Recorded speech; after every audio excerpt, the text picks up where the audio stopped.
வாழைப்பூ வடை செஞ்சிருப்பீங்க இல்ல சாப்பிட்டிருப்பீங்க. ஆனா யாராவது வாழைத்தண்டுல வடை செஞ்சிருக்கீங்களா, சாப்பிட்டிருக்கீங்களா?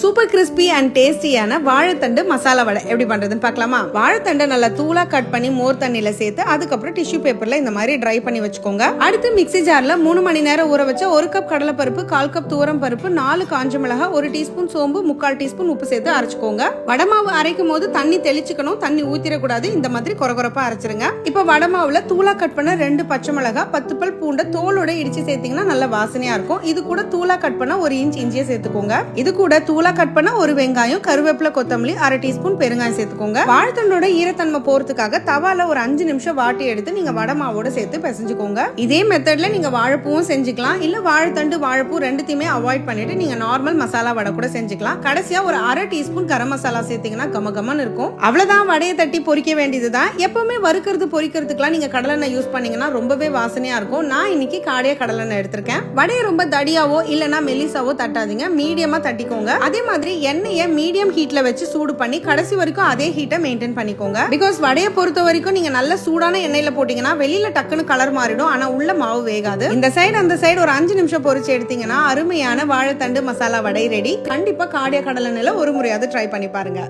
எப்படி